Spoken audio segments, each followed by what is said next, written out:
Terça-feira, dia 14 de janeiro de 2025. Sejam todos muito bem-vindos, meus amigos, a mais um vídeo do canal Terra Brasilis News. Tudo bem com vocês?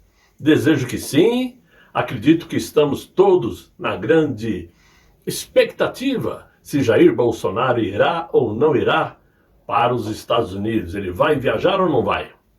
Bem, nesse caso eu estou otimista, por incrível que pareça. Em minha opinião, eu penso que o ministro Moraes vai acabar liberando Jair Bolsonaro para viajar. Por que será? Por bondade? Porque é um cara camarada, boa praça? Não, vou deixar o Bolsonaro desfrutar lá do evento. Claro que não. Mas porque, ao colocar na balança os prós e os contras, penso eu que ele vai avaliar, desculpem, que é menos prejuízo deixar Bolsonaro viajar do que não.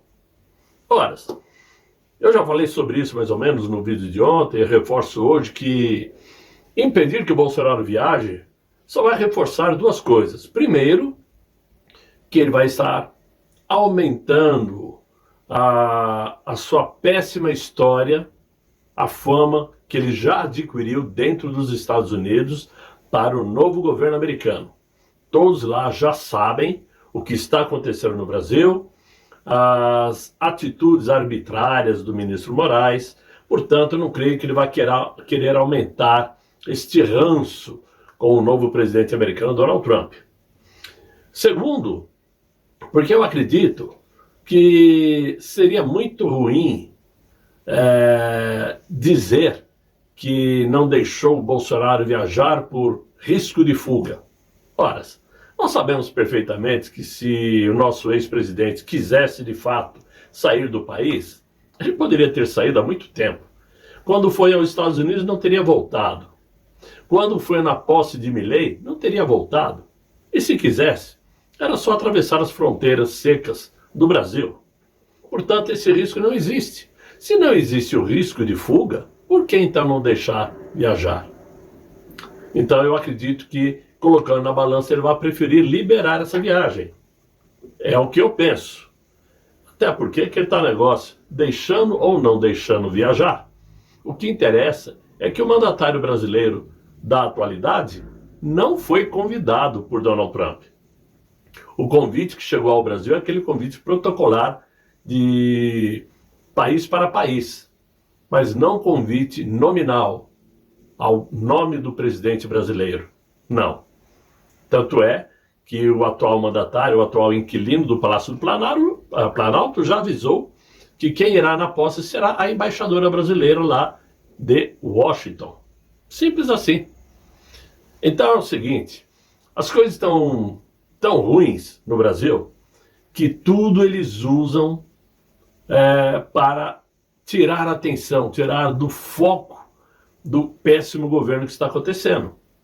Não é de hoje que a esquerda usa os artifícios de jogar as notícias secundárias como importantes fossem, justamente para esconder a gravidade de suas ações, principalmente aquelas antidemocráticas, travestidas pela imprensa consorciada de democracia plena.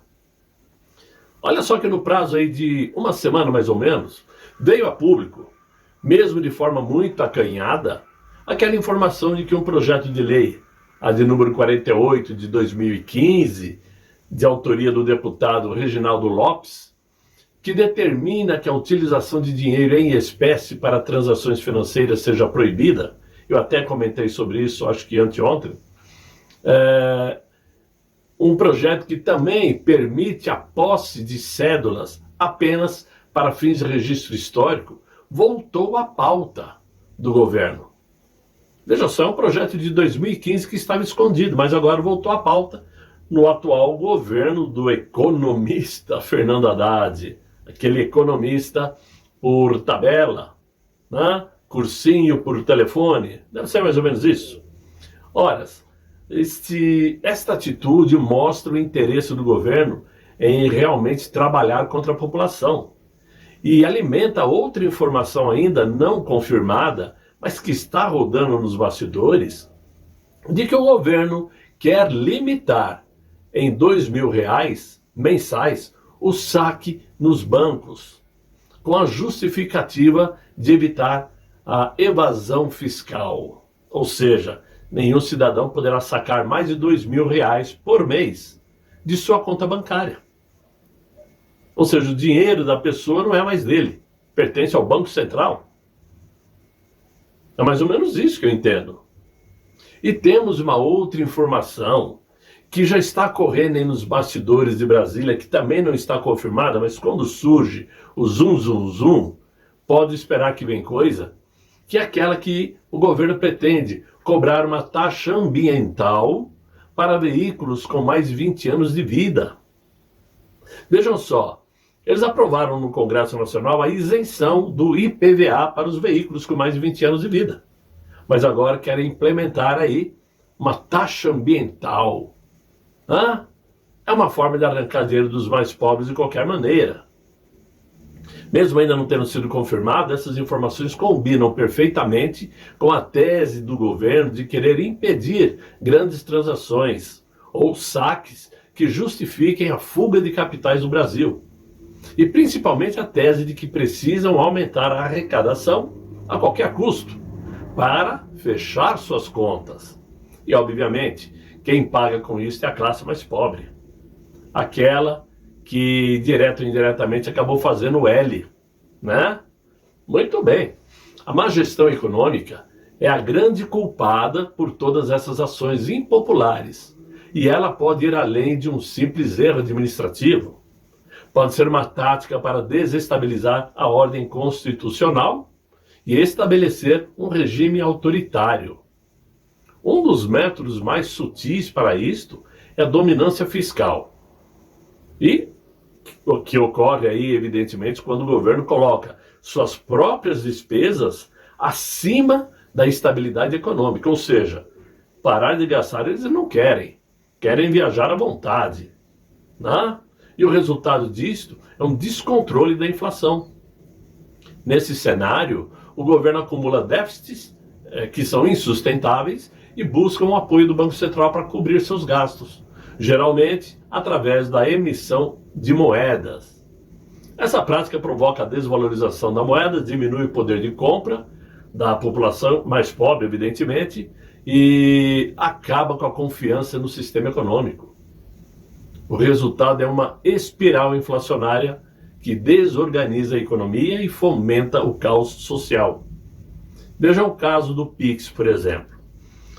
Claro que saíram notícias aí que não são verdadeiras, mas na prática é o seguinte: o Pix não será taxado, ou seja, quando você enviar um Pix, não terá taxa alguma sobre ela.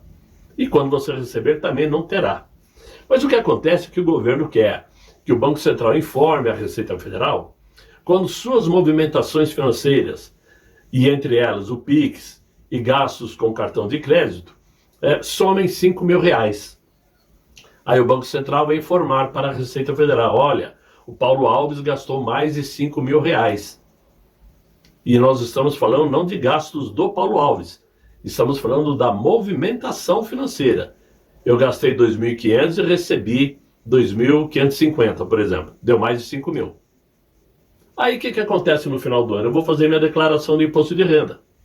Eles já estão sabendo que eu tive uma movimentação de 5.500, por exemplo, por mês. O que dá quase R$ 60.000, por exemplo. Se eu declarar que ganhei 50, bingo, eles me pegam. É sinal de que eu soneguei dinheiro. E vão meter uns juros ali de 27,5% em cima dos meus ganhos. É isso que eles querem fazer. É o que eles estão dizendo que vai acontecer. Pode ser que amanhã mude tudo e diga: não, o Pix agora vai ter uma taxa mesmo. De qualquer maneira, isso faz com que o cidadão agora queira evitar de usar o Pix e o cartão de crédito. Sobraria o quê? Sobraria o cartão de débito, que de qualquer maneira vai aparecer, ou as transações em dinheiro vivo. Por isso esses projetinhos de querer impedir o dinheiro físico, né? Ou de impedir o saque, movimentação, saques acima de R$ 2.000, podem ser verdadeiras, sim. Podem ser ideias que vão culminar com essas ideias do Pix e do cartão de crédito.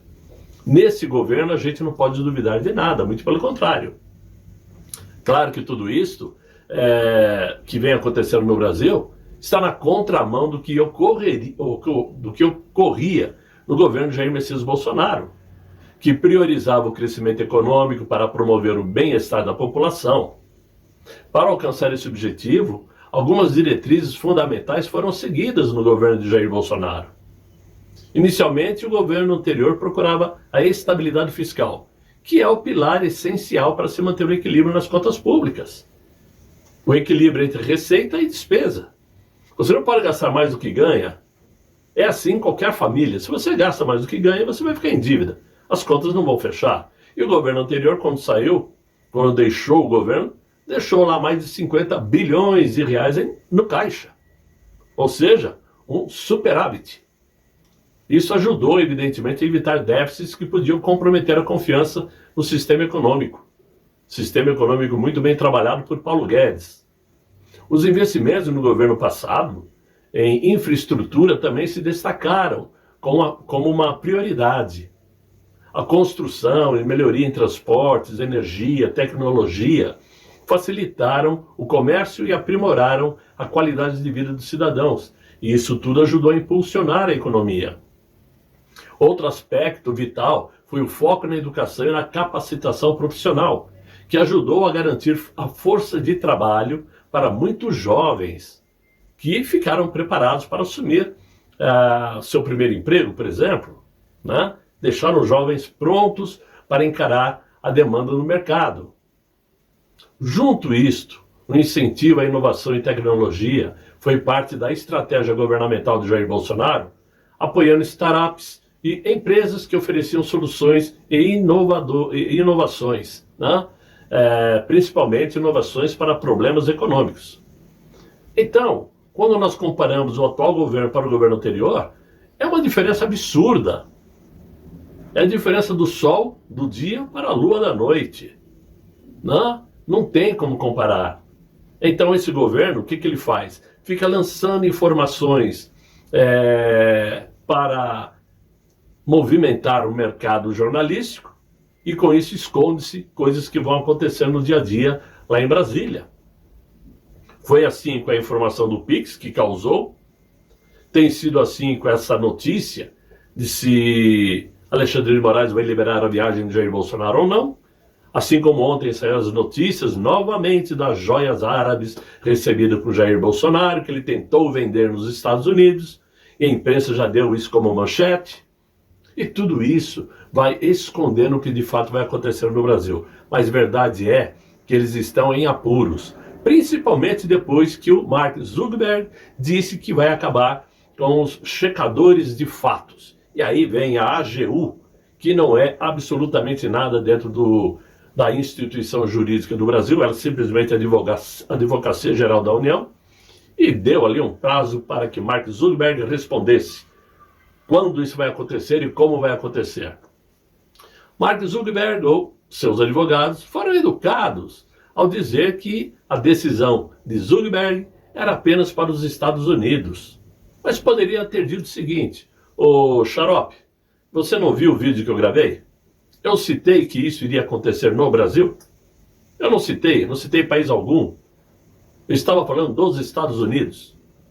Mas ele foi educado e respondeu. Agora, é fato, é claro que essa determinação de Zuckerberg em acabar com os checadores de fato vai ser a nível mundial, mais hora ou menos hora.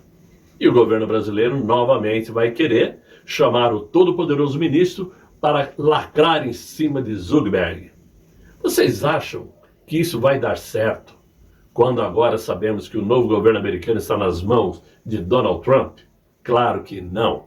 Donald Trump veio para colocar as coisas nos devidos lugares lá dentro dos Estados Unidos. E colocando as coisas em seus devidos lugares na terra do tio Sam significa dizer que os países que são dependentes dos Estados Unidos, direto ou indiretamente, terão que rezar a mesma cartilha se quiserem continuar tendo apoio americano.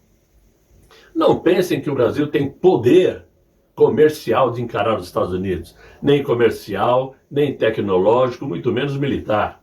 o Brasil é dependente dos Estados Unidos, pois os Estados Unidos, como o segundo maior parceiro comercial do Brasil, se simplesmente decidir não comprar mais nada do Brasil, meu amigo, a vaca vai para o devido brejo. Nós vamos sentir o peso disso. Claro, porque o governo, a princípio, o que vai fazer? Vai jogar nas costas do povo. Só que não existe governo que se sustente quando a economia de um país vai para o buraco, quando a máquina para de trabalhar, quando a máquina para de agir. Não existe ditadura suficiente, forte, para garantir um governo, mesmo sendo ditatorial. Porque, obviamente, o Brasil é a cereja do bolo aqui na América Latina. É o país onde o mundo inteiro tem seus olhos voltados. Os Estados Unidos, que não nasceram ontem, não vão deixar que China, Rússia ou Venezuela queiram crescer e abocanhar o nosso território. Não vai deixar que esses países dominem a economia brasileira, muito pelo contrário. Primeiro, os Estados Unidos detonam a China com aumento de taxações e imposições de regras para que a China importe produtos para os Estados Unidos. Vai deixar a China com as calças nas mãos, sim senhor. Quem acha que a China está em condições de empeitar os Estados Unidos está muito enganado. Não tem condições. É um país que está com um crescimento pífio diante do tamanho de sua população. Está em situação delicada. A China não vai querer comprar briga com os Estados Unidos, disso vocês tenham certeza. Prova disso que o Xi Jinping foi convidado para a posse de Donald Trump, que ele estará lá. Por quê? Os grandes se entendem. Os grandes falam. E a Rússia, o Vladimir Putin, só não estará presente porque a Interpol está louquinha para pegá-lo.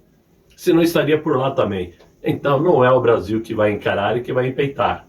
As coisas vão mudar por aqui, disso vocês tenham absoluta certeza. E eu volto a dizer, eu acredito que Jair Bolsonaro estará na posse de Donald Trump. É o que eu penso.